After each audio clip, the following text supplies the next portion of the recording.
From elephants banging her window to monkeys breaking into her tent, this female scientist has tons of stories doing research work to save wildlife.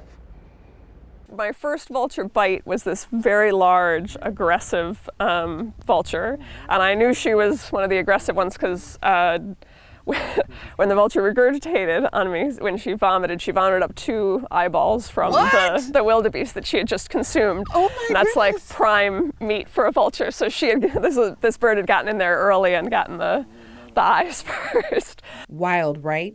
Bet I have your attention now. That's the story of Dr. Corinne Kendall's first vulture bite on her international research visit to Tanzania, a place she visits frequently throughout the year. I was in Zambia a couple of weeks ago, and it's just amazing to hear all those noises at night. We sleep in tents, and so you're just kind of listening to hippos and lions and hyenas and everything vocalizing all throughout the night.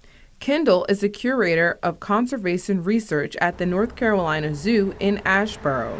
But since she oversees the zoo's international conservation projects, some nights she calls a tent in Africa home. A lot of what we're trying to do is to help people and animals live in harmony, figure out ways to coexist.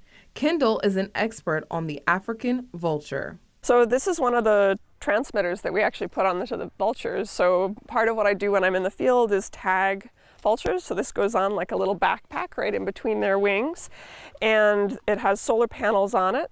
And it's really amazing. We get information about where the vultures are and what they're doing. Although most of Kendall's research work is done hundreds of miles away, her passion started a little bit closer to North Carolina. I went to camps at the Bronx Zoo growing up, and when I worked there later on, I remembered one of the educators who had worked with me probably almost 20 years prior when I had been a little kid.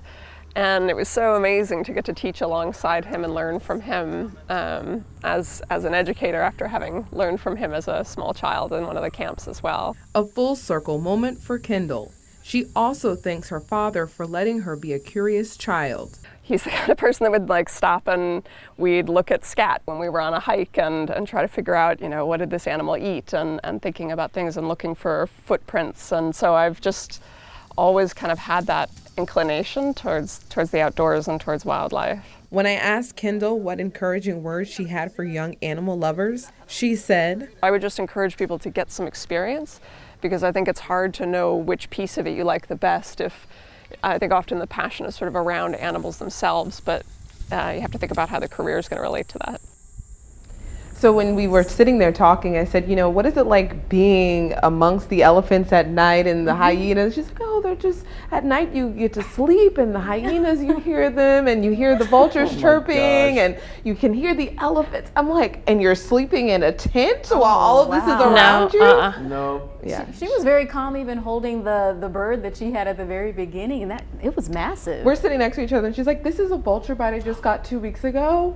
Like so casual about it. Okay, a vulture bit me on the arm. No big deal. We talk about, look, I got mosquito bit. She's like, a vulture ripped my arm and I'm good. Good to go. Good to go. Wow. She's passionate, amazing. man. That's great. Yeah, she's so knowledgeable, and her research work is really making a difference in these animals' lives. Those are very critically endangered species, so what her work is doing is really helping the food chain. It was interesting to see the technology part of it Yes, too, I the love trackers that. that they were putting on them. It's I've never seen fascinating. that before. Good stuff. We like Mo on the go. We do. You just stay here a little bit with us every now and again.